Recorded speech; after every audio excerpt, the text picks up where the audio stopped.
Salve a tutti, ben ritrovati. Oggi vi faccio vedere una cosa che avevo in mente di fare già da parecchio tempo e che ho realizzato. È una cosa molto particolare, lo dico subito, è una cosa da tecnici. Serve solo eventualmente a dei tecnici e ovviamente chi è un vero e bravo tecnico, non io, questa cosa che sto facendo in realtà esiste elettronicamente parlando sotto forma di vero e proprio strumento da banco. Esiste. Io essendo un poveraccio, lo vedete? Tutto smangiucchiato, la solita tutaccia da lavoro, laboratorio che voi non vedete, ma ho cominciato ad organizzare in maniera abbastanza efficace ed efficiente. Comincio a essere ben organizzato in vecchiaia e ho deciso di realizzare questo particolare oggetto, ripeto, molto particolare. Probabilmente nessuno di voi lo rifarà, molto probabilmente, anche perché non è proprio pratico da fare, è anche per buoni motivi che dopo vi spiego, anche un pochino voluminoso. Però ripeto, se uno non ha voglia di spendere soldi, se può aver bisogno di questo oggetto, e dopo spiego per cosa serve, senza spendere denaro, e sa di usarlo come nel mio caso 3-4 volte l'anno, perché è difficile usarlo, è abbastanza raro, si può fare, lo sto facendo, ve lo faccio vedere, ma subito dopo la mia nuovissima brevissima sigla.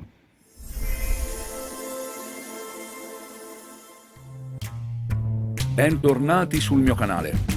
Siete pronti? E allora seguitemi.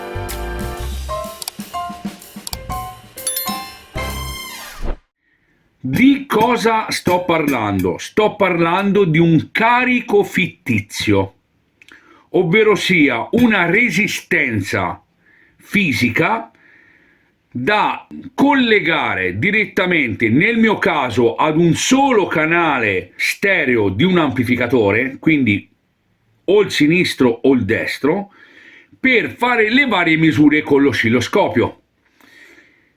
Picco di potenza massima, RMS, piuttosto che vedere, cosa più importante, anche tenendo a basso regime o regime che dir si voglia il volume, vedere se la linea del finale è regolare, per capire se ci sono dei disturbi che non ci devono essere o altro. Quindi è un carico fittizio che nient'altro è che un altoparlante virtuale, se vogliamo dire così, o meglio, un altoparlante fisico che non suona, a 8 ohm, che ovviamente ha bisogno di una bella griglia dissipante del calore e particolari componenti, ma sono pochissimi componenti da utilizzare, veramente pochi. Non vi farò vedere uno schema, vi farò vedere direttamente come ho fatto, ma è molto semplice. Per chi mastica l'elettronica è veramente semplice. È un po' macchinoso farlo, ok? Adesso ve lo faccio vedere. Ed eccoci a noi. Io ho questa grossa griglia di alluminio. Sembra quasi la testata di un ciclomotore. Questa, come vedete, è una parte piatta dove era avvitata una scheda elettronica. Lo spessore è 4 mm, quindi sono quasi mezzo chilo di roba. Ho voluto utilizzare questa, anche se ha una parte alta e una che tende a spiovere, quindi da questa parte dissiperà un pochino meno rispetto a questa, anche se questa poi è più sottile. Comunque c'è lo spessore, ci sono diversi buchi filettati che potrebbero essere utilizzati per serrare il tutto, e adesso vi faccio vedere. Questa è la griglia di raffreddamento, in poche parole. Questo non è altro che lo schema che io ho fatto, eccolo qua. 5 resistenze ceramiche in serie collegate al parallelo. Quindi 10 watt, 1 ohm in serie, 4 sono 10 watt, 10 ohm in parallelo. Ok?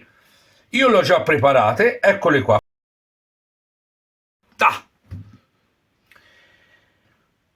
Una cosa che vi faccio notare subito, le resistenze ceramiche hanno una specie di incavatura dove viene colato praticamente il cemento, la ceramica per tappare, quindi è un guscio su 3 lati che poi viene riempito. Ebbene, la parte riempita non deve essere quella a contatto del dissipante, quindi vanno bene uno dei 3 lati, ma non quella lì.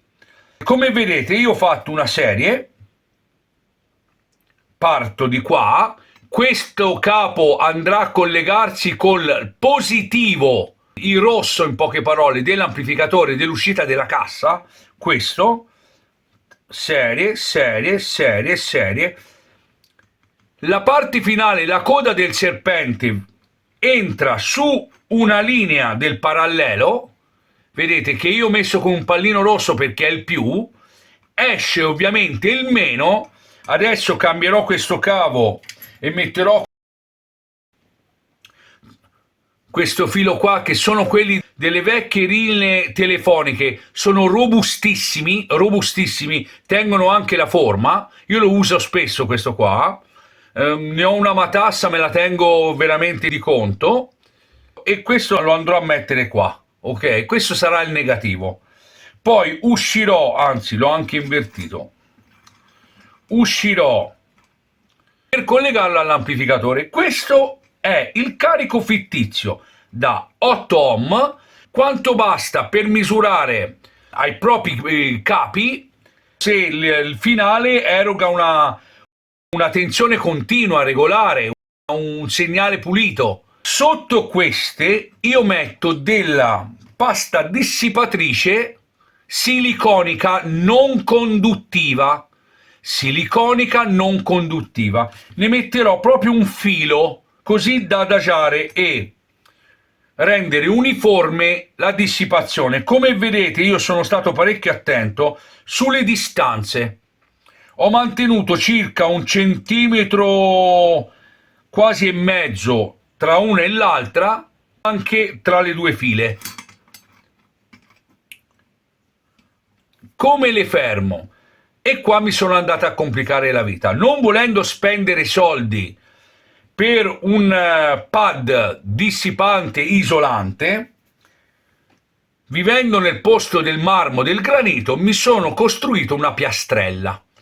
È un granito di fatto, è stato complicato, l'ho dovuto tagliare a misura, l'ho fatto io, ho fatto 4 buchi di cui uno purtroppo mi ha rotto la piastra, quindi non lo utilizzerò, ne ho usati 3, ma sono più che sufficienti perché ha un certo peso.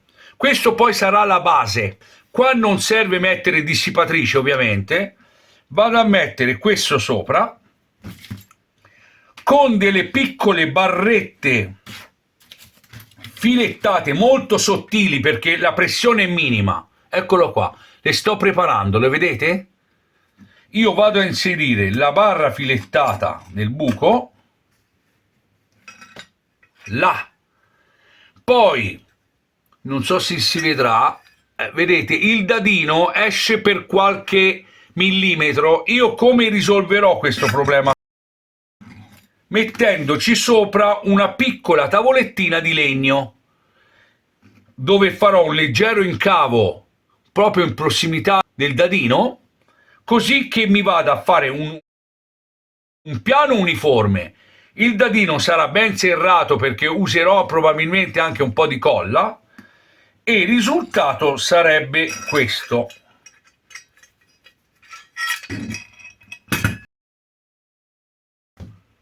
Questo sarebbe il lavoro finito.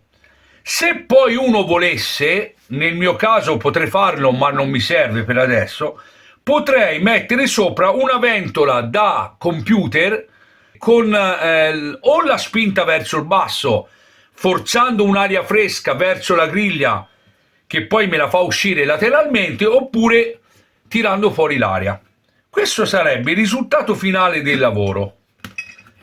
Come dico spesso quando lavoro, non mi voglio distrarre a fare video, quindi vi farò vedere il risultato finale dopo. Io adesso mi concentro alla realizzazione finale dell'intero progetto e ve lo farò vedere. Ed eccoci qua, io ho finito. Come detto, ho usato tutti i materiali di recupero, non ho comprato niente, quindi ho fatto con tutto materiale di recupero. E questo è il risultato. Escono due fili, 7,76 ohm, quindi 8 ohm. Come vedete ho usato queste bare filettate, che io addirittura non avendone totalmente integre lunghe, le ho anche accoppiate, vedete, con questi dadi. Sopra e sotto avevo questi fermi superiori, ho utilizzato questi che si incastravano nei buchi, perfetto, anche di qua, vedete? E qua con un po' di colla a caldo ho bloccato i due fili. Questi fili sono quelli storici, come ho detto all'inizio, che usava, e che in alcuni casi ci sono ancora, la SIP per la linea telefonica grande. Sono quelli rigidissimi, di rame pieno, che tengono la posizione, hanno anche un involucro di plastica particolarmente resistente. Io le uso anche per circuiti dove ci vanno delle tensioni e funzionano bene. Poi ho preso questo tavolettina di compensato, gli ho fatto delle piccole asole in prossimità dei dadi e l'ho incollata, eccola qua. E questo è il risultato praticamente finale. Vedete, queste sono le resistenze, queste sono quelle in serie e queste quelle in parallelo. Come vedete esce e arriva al meno, la serie esce e arriva al più. Bello robusto, bastano 45, 50, 60 secondi, non di più. A volume basso basta un 20-25%, poi voi che fate? Calcolate il risultato, se volete sapere la potenza, per 4. Moltiplicate per 4 e avete un'idea di quello che eroga quell'amplificatore.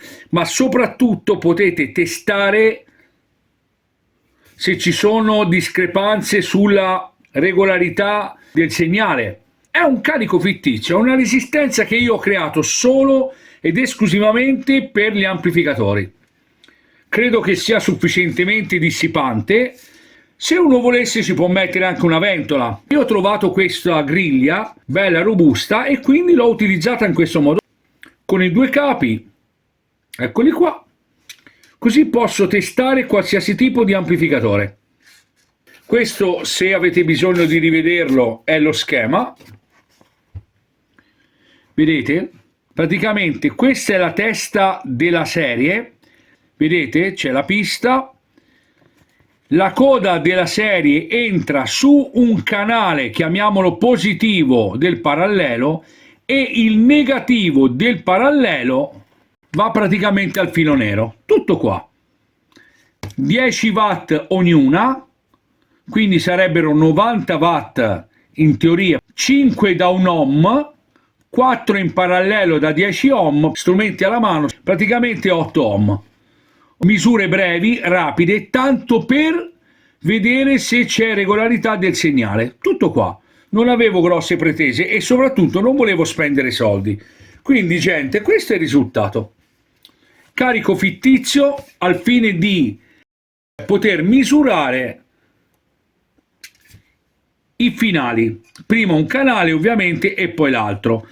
Per mini hi-fi o compagnia bella questo può praticamente sopportare qualsiasi tipo di amplificazione, quindi su quelli portatili, su quelli piccoli, anche a metà volume per dei minuti. Tuttavia l'ho fatto solo per misurare in quel momento l'ampiezza d'onda del segnale, non serve di più, non bisogna esagerare. Quando avete preso i vostri dati basta, staccate.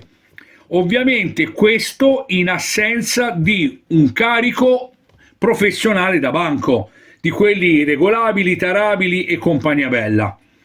Io non avendolo e non volendo spenderci dei soldi, me ne sono creato uno secondo me molto efficace, che lo proverò probabilmente in questi giorni, o se non addirittura stasera. E questo è quanto. Spero di essere stato anche stavolta di interesse e di aiuto, magari, ma più che d'aiuto, di interesse. Vi ho magari acceso una lampadina. Come al solito, se vi è piaciuto questo mio intervento, fatemelo capire con un like, che mi fa sempre piacere. Se volete chiedermi qualcosa in merito a questo intervento o su altri, potete comunque commentarmi questo video e io, come al solito, rispondo nel più breve tempo possibile. E nel salutarvi vi rimando al mio prossimo video. Ciao ciao, alla prossima!